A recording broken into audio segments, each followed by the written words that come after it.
Welcome, Riccardo, Laura. It's a pleasure to have you here. Thank you. How are you doing? We're great. We're great. We are in Milan, Italy. The sun is shining and we are super excited because Bitcoin is happening. Yeah, it's a pleasure to have you here because you travel the world seeing and feeling what people are thinking about Bitcoin. So, before we enter into the trips and what you're feeling about Bitcoin across the world, tell Brazilians about yourselves, about your projects, and what you're doing to spread Satoshi's words. All right. My name is Riccardo. I am the host and the author of Bitcoin Italia podcast, the major podcast in Italian language.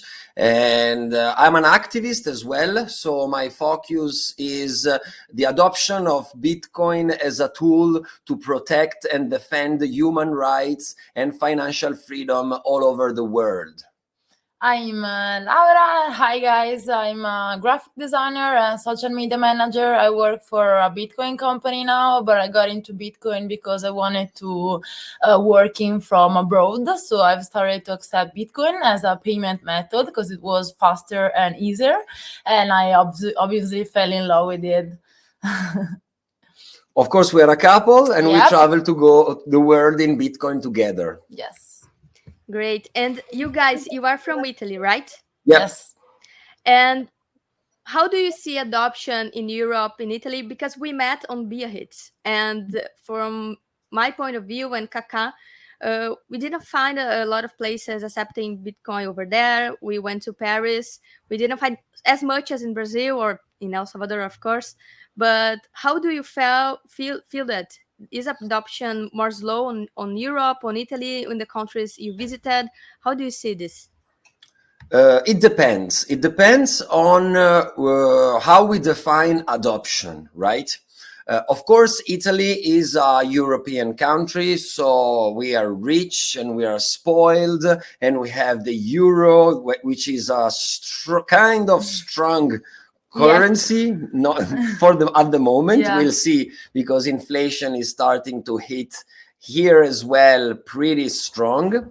But at the moment, Italians, as every other Europeans, they see Bitcoin as an asset, as an investment, as a gambling, as a scheme to get rich fast.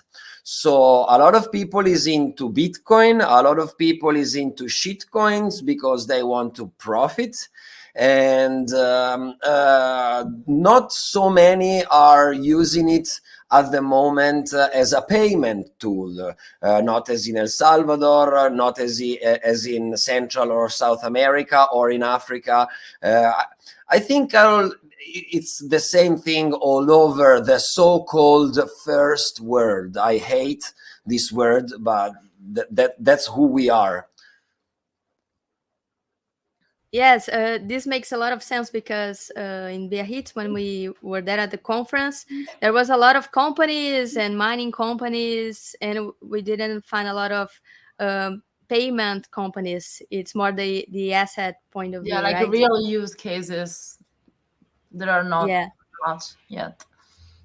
And tell us a little bit about what you're doing and your trips. How was it for you going to El Salvador and comparing this point of view that you have, that Bitcoin is mostly as an asset in Europe and in El Salvador? How was it?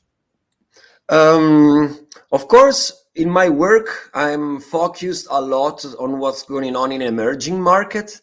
So I knew what was happening in Africa, especially Northern Africa and in Central South America, because that was part of my job. But then last year, I was really surprised when during the Miami conference 2021, Jack Mallers and Nayib Bukele, they announced that Bitcoin was going to be legal tender in El Salvador. It was a shock. I couldn't believe it, right? And then I was even more shocked when it took the President Bukele 1 week to get the law approved by the parliament in El Salvador. And then we all waited the 7th of September, right? It's almost more than a year. And the 7th of September 2021, the Bitcoin law in El Salvador went in effect. It was real.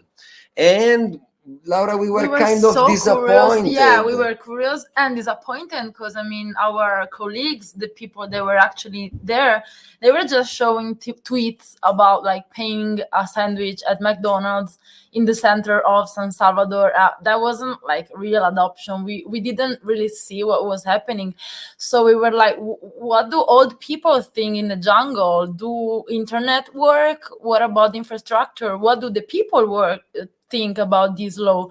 So we just said, like, if no one is going there, why don't we just go? Yeah, we wanted to travel the whole country because, of course, of course, it's possible to pay in Bitcoin in San Salvador. Of course, in the Bitcoin beach, everyone was showing buying beers in olas permanentes at a Bitcoin beach. But what about gasolines and car renting and like cigarettes or like bathroom stuff? So what about real people, real life? So we decided to leave Italy and move to El Salvador for 45 days with no cash and no credit cards. We literally left only with a couple of Bitcoin wallets with few Satoshis to see if it was possible to live, because we have to keep in mind, this is very important, Carol. I don't know if your audience knows it, but in El Salvador, the law works that they are not forced to accept Bitcoin. Yeah, it's not mandatory. It's optional. So we wanted to see, is people using this tool for real, or is just government propaganda? So we decided to go there, spend 45 days in Bitcoin only, chronicle everything on our podcast and on our website. For your audience that speaks and read English, if they go to my website, www.bip.show, BIP as Bitcoin Italia podcast, in the blog section, they can read our daily diary, 45 days chronicling what happened in El Salvador every day. And it was tricky, but we made it. We survived. And we even stayed longer because El Salvador, at the end, we stayed almost 3 months because it's a beautiful country. So this is don't trust, verify moment of payments, right? Satoshi told us good, right? Yeah. Yes.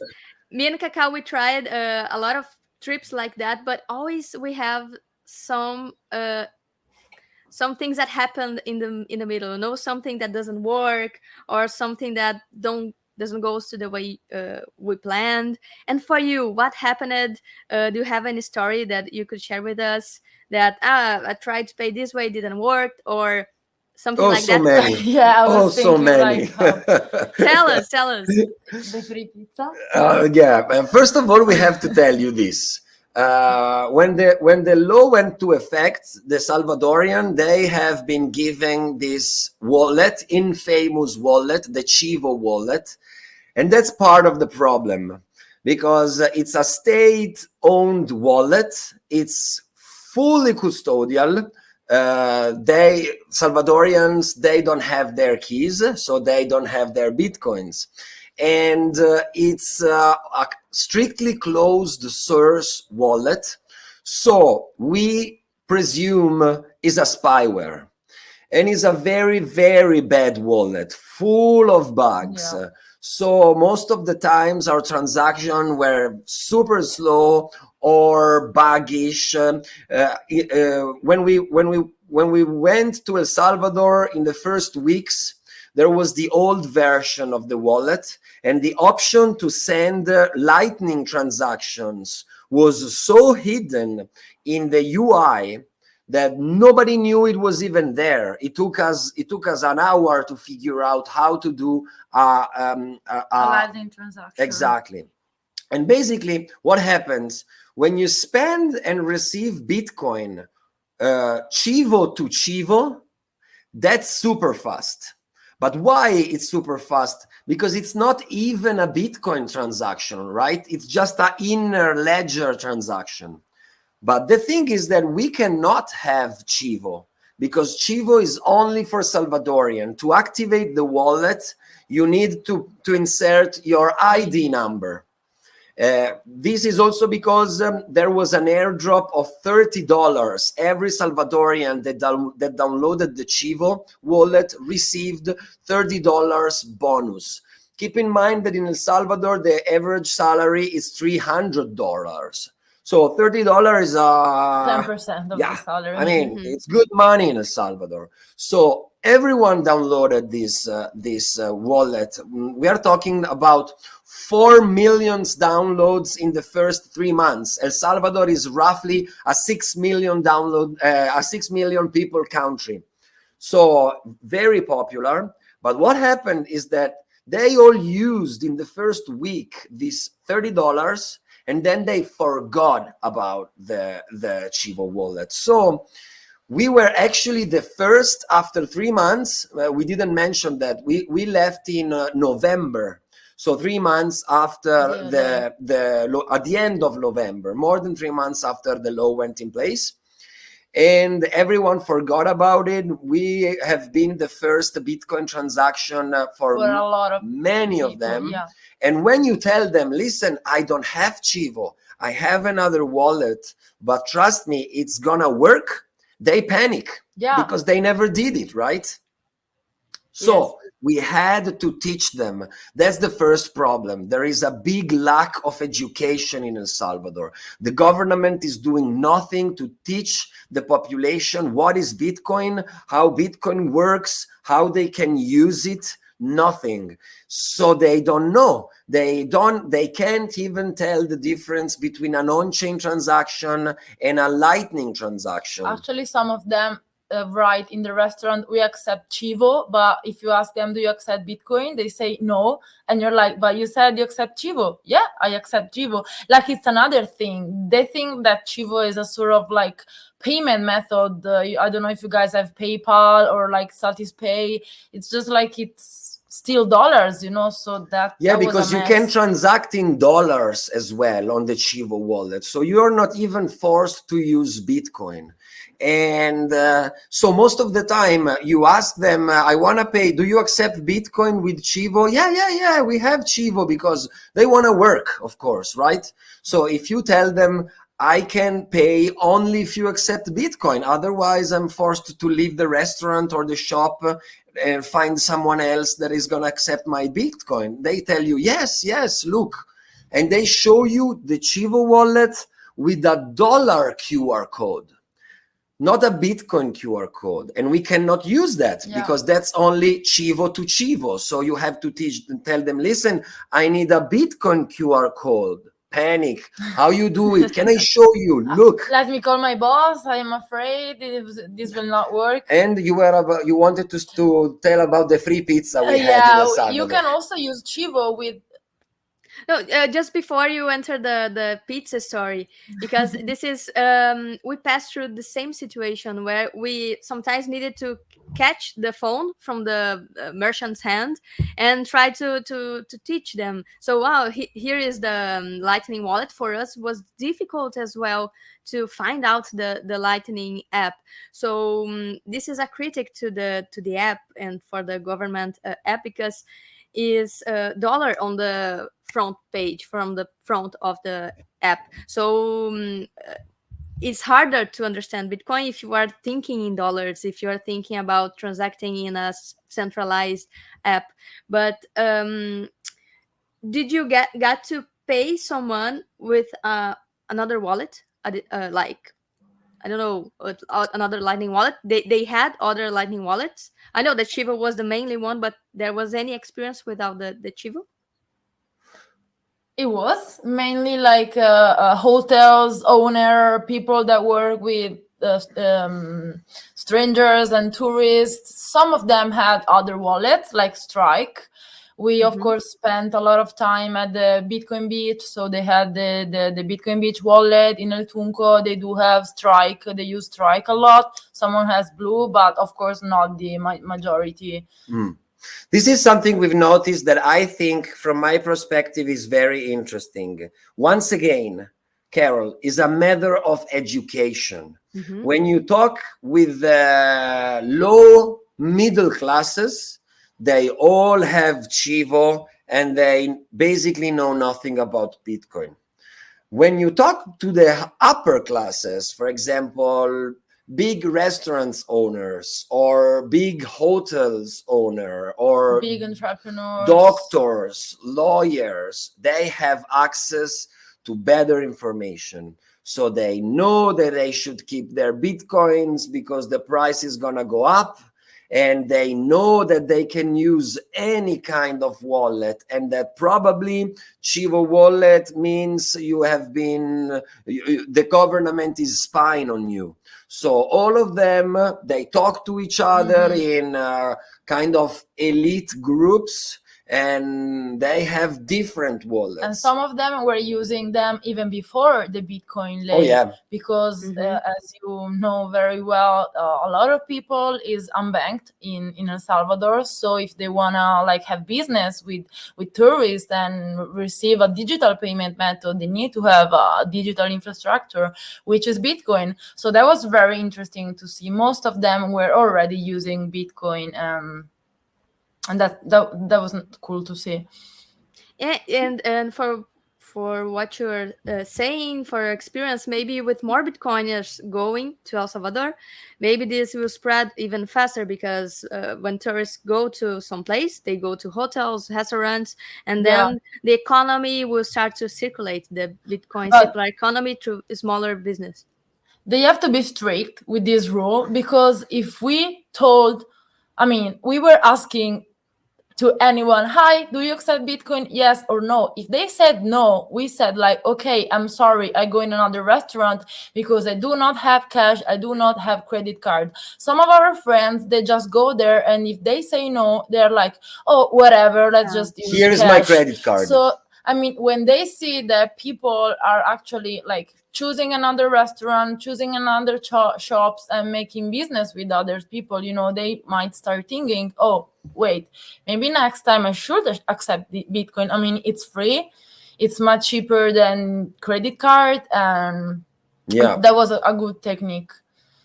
And also it's a very opportunity to talk with people. Even if they say no, you can just start asking why, what's the problem? You don't know the technology, it's about politics, maybe you don't know it very well, so that's an excuse to talk. That was very interesting for us. We are storytellers as you, so it turned out to be a very effective trick to talk to the population and understand what was going on there, and understand why people don't trust Bitcoin, what they have against Bitcoin, or why they are accepting it, in what ways Bitcoin is helping them in their daily life, in their business.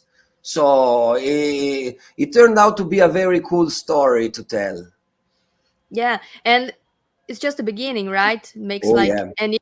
So I think that we need to let the education flow, let the opportunities flow. The merchants that accept Bitcoin became an example for the others that don't accept. So I think we want hyper Bitcoinization fast, but it takes education, takes time, takes people to realize what is Bitcoin, what is not, like the Chivo and Bitcoin, like you said. So tell us about the pizza story that so the Chivo also works with the telephone number. Like if you give me your telephone number, I can send you Bitcoin. Or digital dollars. So we entered this restaurant. We asked, hi, can we pay with Bitcoin? Oh, yes, we do. Do you guys have Chivo? Yes, we have Chivo. Okay, so we do eat the pizza. Not very good, but Salvadorian pizza, let's put it that way.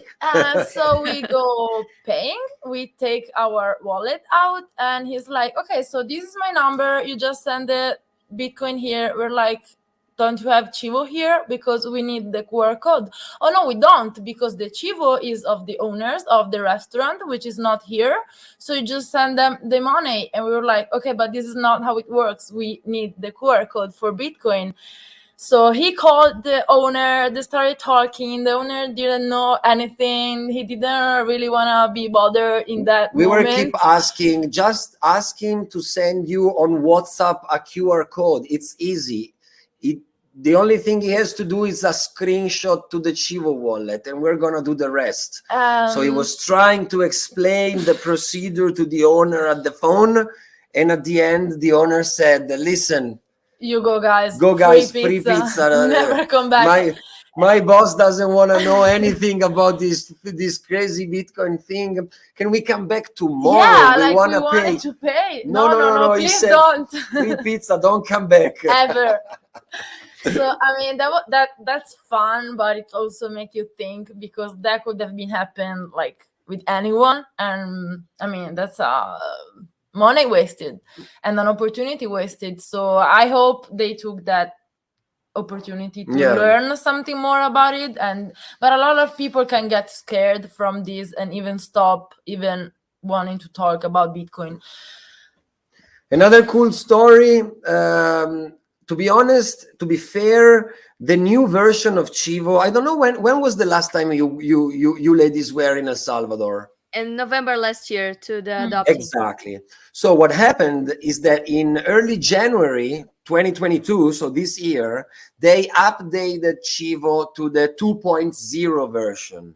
That it's a little definitely better, especially the Lightning Network option now is big, and you find it straight away on, and so it's so much better. And the Lightning transaction especially are more reliable, because so many times we paid and who knows where our Satoshis went, in the clouds or directly in Bukele's wallet. Nobody knows.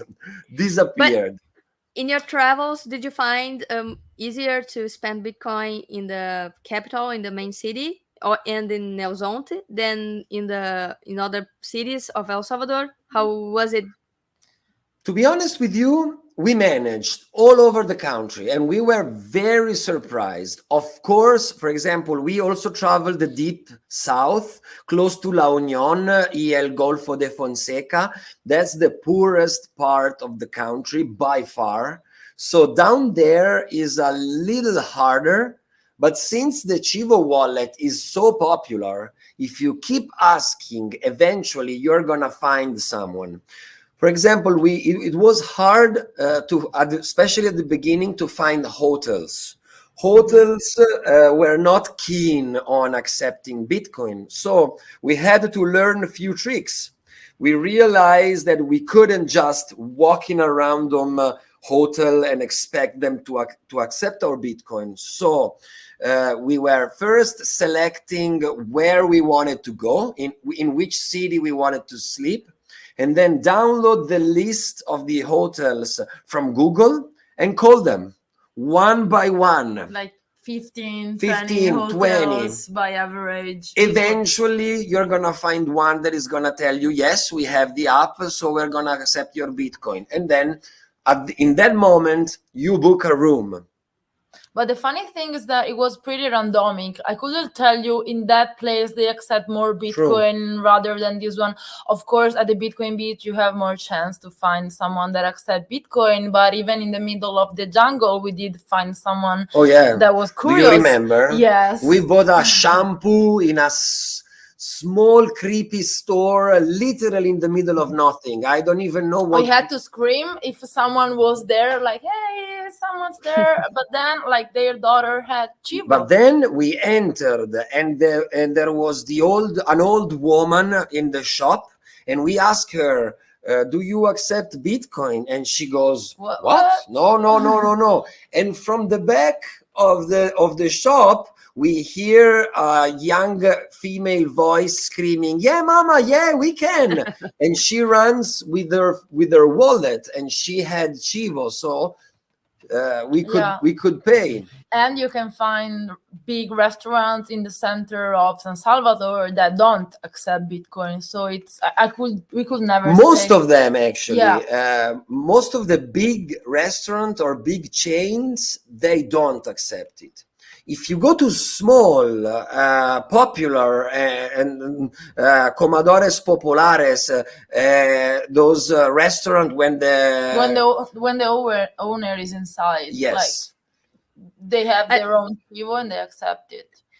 That's a movement that it's curious, because even if the merchant, the place, the restaurant, the hotel doesn't accept, there's someone that is available to exchange or to receive Bitcoin. That's an curious movement that shows that people want to learn and want to accept and want to be that bridge between the customer and the merchant and the company. So I think that this is the way, right? Someone wanting and to be curious, to learn and to accept. This is like small steps. And Yes. let's see if in next time we go there, you go there as well, everything will be different. I'm so looking forward to go back. Especially I want to know, because for example, the mobile app, it was working kind of good when we left. What was a disaster was the merchant version of Chivo Wallet. The version of the app, for example, that they use in the supermarket. In 3 months, we couldn't manage to shop for food in a supermarket, not once. Yeah, we were the terror of supermarkets in El Salvador. The transaction never worked, so we created huge lines in a restaurant because the cashier couldn't close the bill, the payment, so we needed to wait. That was a disaster. It was a mess, and it was just on-chain out. Transaction on the merchant version, so you had to wait for 10 minutes and you top up the fee because you wanted to get confirmed in the first available block, desperate, and then nothing happens. The blocks get confirmed, but your transaction is not in there, and you start sweating. The line on the back is huge. The cashier is panicking. She already called her boss, her friend. Everyone is there watching these two crazy Italian guys that are trying to do something weird with their phones. Since we couldn't buy anything at the market, at the supermarket, we had to drive like hours for finding gas station, even for buying like shampoos or super basic stuff. And then you go out from the big fancy supermarket. Supermarkets in El Salvador are expensive. They are for high class Salvadorians. And then you walk on the other side of the street. You go to a city market and they have a Chivo wallet and they're gonna accept your Bitcoin to buy 3 tomatoes and 4 bananas. Because there yes, it will be someone with the app. Exactly. Because the merchant version, we tried to pay at Super Selecto, the supermarket. They only could accept it on chain. That's what you're saying, right? They didn't have yet Lightning. And it wasn't working. But even the on-chain transaction never worked out for us. So I don't know what's wrong on their front end, but my sources in El Salvador, I want to go to verify this, but my sources in El Salvador, they said that Super Selectos, that it's a big chain, they stopped accepting Bitcoin because of it. We traumatized them. Probably because of us. But if they had Lightning, they wouldn't be passing through these lines. Yes, but you have to teach your employers how to do it, and they never did it. It's a matter of education. You said it right. As Bitcoiners, we would love Bitcoin to change the world like this. Truth, it's gonna take years, decades probably, in El Salvador as well. Because minds needs to shift from the fiat mindset, and then everything will be more acceptable, less inconvenience, like waiting online, trying to teach, because sometimes that person that is receiving the payment that doesn't have the Chivo wallet, they don't want to learn about Bitcoin at that moment. Maybe in the future they will accept it. So what are the next trips? What are you planning for this don't trust, verify Bitcoin adoption and payments? We're gonna go back. We have few conferences more here in Europe in the next few weeks. And now we're working on the next logistic. We're going to go back to El Salvador early November because we want to chronicle what has changed in a year. And I'm going to be speaking at Adopting Bitcoin in San Salvador, the conference that they do there. And then we decided to tour all Central America. We're going to go to Guatemala to see the Bitcoin Lake, a local community that is working on this circular economy based on Bitcoin. It's kind of the same thing they did at the Bitcoin Beach in El Salvador. And then we want to go to Costa Rica, to the Bitcoin Jungle, another grassroots Bitcoin experiment. And then possibly to Panama. There is a new law on cryptocurrencies there that is moving a lot the water. A lot of new projects are starting and growing there.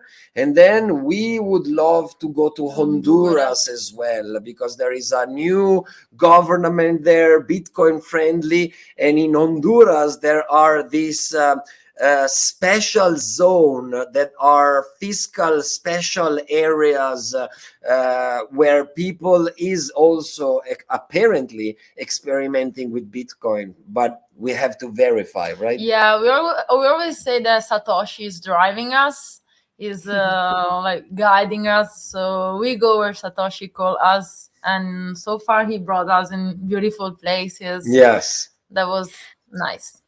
I don't know if it's on your roadmap for the trips. In Brazil, there's a place, Jericoacoara, where they are creating this kind of environment where Bitcoin is a currency. If you go there to explore, let us know that we can meet there. And I don't know. Of course. We will for sure. We will for Right. sure. The beautiful thing is that it doesn't even matter if the experiment in El Salvador is working or not. Of course, it's cool to see what's going on in El Salvador, but the truth is that Bitcoin does not need a law. Bitcoin does not need to be legal tender. Bitcoin is code and code is law, right? That's what the cypherpunk says. So everyone is who needs Bitcoin is already using Bitcoin. So despite what they tell us in the newspaper, the proof and of the work, regulations and it bans and whatever. it doesn't matter. A lot of things are going on in Africa. A lot of things are going on in Southern America. A lot of things are going on in India. We should keep an eye on India carefully, Carol, because it's 1 billion people and they need Bitcoin as much as people in Africa. So we are looking forward to visit all these countries. Of course, it's going to take years to do all of that, to cover up all of that ground. But I love Brazil. I have so many friends here in Italy from Brazil. There is a huge Brazilian community in Milan, and we are brothers. And so we are so looking forward to visit your country as well. Riccardo, you said something really interesting, that everyone can use Bitcoin.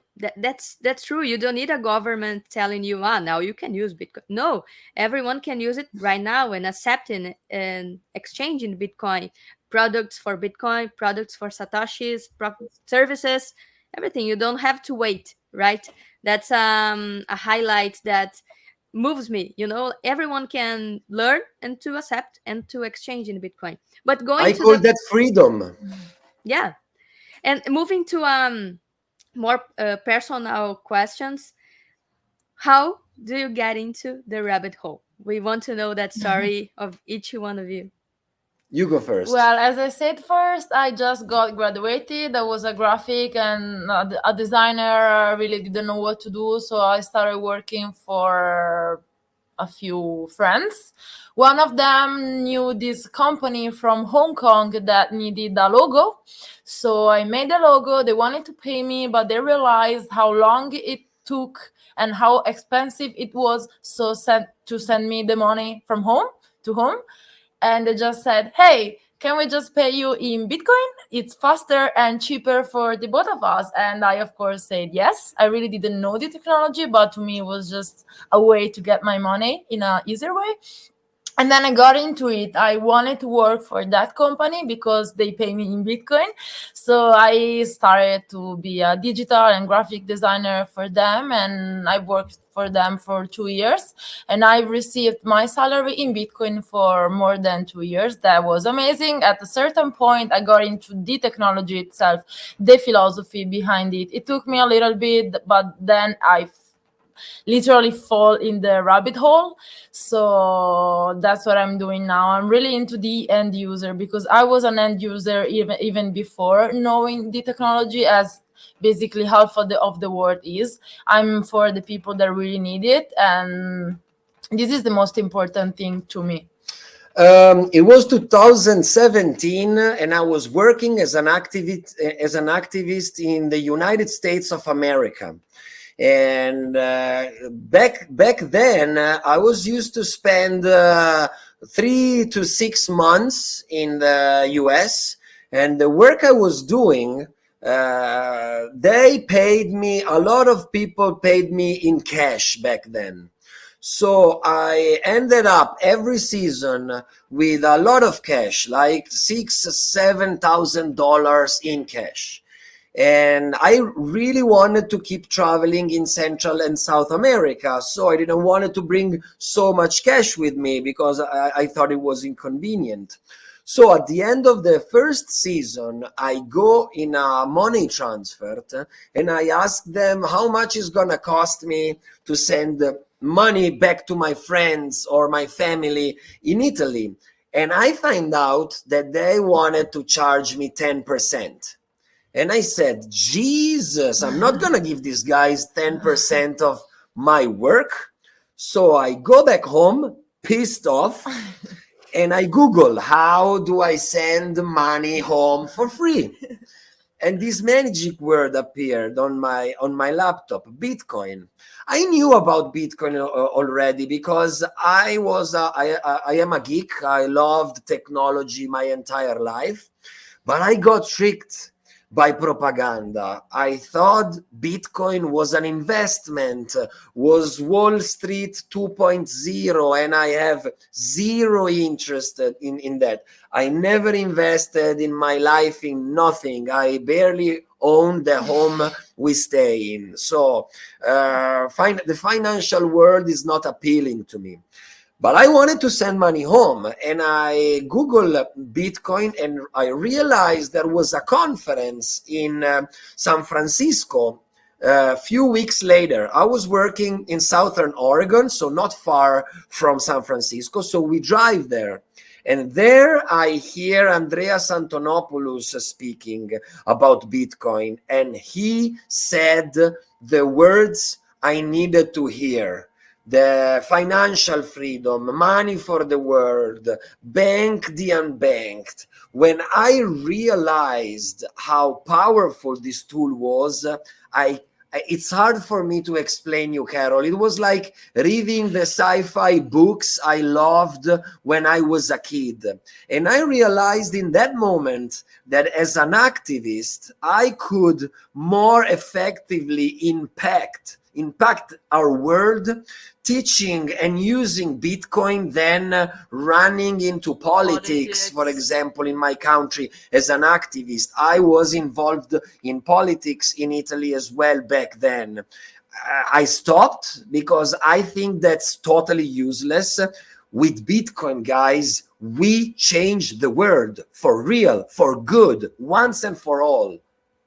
Yeah, this connects a lot with my next question. That would be, what is Bitcoin to you? So I think this resumes a little bit, but if you want to complement, if in an inspirational way, how you would inspire other people, Brazilians across the world, with a phrase. What is Bitcoin to you? What it means? You can start, Laura or Riccardo. You can. You need time? I have it. Yeah, you go. Riccardo is in the flow. Yeah. So, as I said, I think Bitcoin is the most powerful tool for freedom mankind ever invented. We lived for so many years in a world that is oppressed. we delegate an elite in politics or in our social surroundings, and this elite gains a lot of power and use that power to keep the power and keep going and keep being an elite. This world, the world we created, is such an unequal world that it's hard now to turn back the machine. So for me, Bitcoin is a peaceful, non-violent revolution. Is the first revolution that it's actually gonna work, because it's gonna make obsolete the status quo. That's how powerful it is. Totally Wow. agree with you. Yeah. It's difficult for us, right, Laura? After Yeah. this, Well, go, I go. mean, Bitcoin is a gesture. I feel that every time I make a transaction, for me, it's a gesture for taking care of yourself, taking care of your like family and friends, and of course humanity. But first of all, is a way to take your life into hands and start really think about what you're doing and who you are and who are the people around you and what is really going on. I've learned much more from Bitcoin than basically from 15 years of school. So that's just the beginning of something much greater. And can I add one thing beside all of this? Carol, it's so freaking cool. Every time I make a lightning transaction and I see it It's just confirmed like this, no intermediaries, no borderless, no permission. It's fucking cool, guys. I That's love when it. it becomes real, right? yeah, That's when you and I've feel seen the power. a lot of crypto guru or like even Italian people that talk about crypto all day long. They have never did the lightning transaction. When they do it the first time, they're like, does it actually work? Is it actually that fast? I mean, like, it's your job. But when you actually like use it for your first time or even later, it's so cool. It actually Yeah, works, guys. and you don't even you don't need a token for do that. It's on the Yeah. Lightning network, right? And complementing Riccardo, when I said it's hard to talk after this affirmation that Bitcoin is a peaceful revolution, Revolution. right? Because I think inside all of you said about the meaning of Bitcoin, what is Bitcoin, it's so hard to get into this flow of thoughts that Bitcoin changes politicians, changes fiat system, changes companies, changes our perception of the world, of money, of companies. And we realize what you said, Riccardo, that the elites, the cantillionaires, are the ones that enslave people and they don't even notice. Your mind blows and then you got into the rabbit hole. But to get into that moment, you need to be exposed to Bitcoin a lot of times. I think that this is our role as educators, Bitcoiners, explorators of Bitcoin companies in the world, or entrepreneurs or merchants that accept, and friends in the Bitcoin system. And thank you for sharing your experience here with Brazilians. And let us know where to find you and the Brazilians that are watching you, how they can see your content and see your trips and exchange knowledge with you as well. Thank you so Thank much you for so having us, much. Carol. I know there is also a big second and third generation Italian community in Brazil, and some of them, they speak Italian, so maybe they want to listen to our podcast. It's called the Bitcoin Italia podcast. It's for free on Spotify, Google Podcast, Apple Music, or on our website, www.bip.show. We are on Twitter, BIP_show, and on Instagram, BIP_show. And keep an eye on our social media, because we are about to embark in a brand new adventure, and it's gonna be, I think, very exciting. Yeah. Amazing. So thank you for all of this, and maybe see you around. Oh, for Of Knowing more sure. Bitcoin course. and For on the sure. webs. Thank you so much.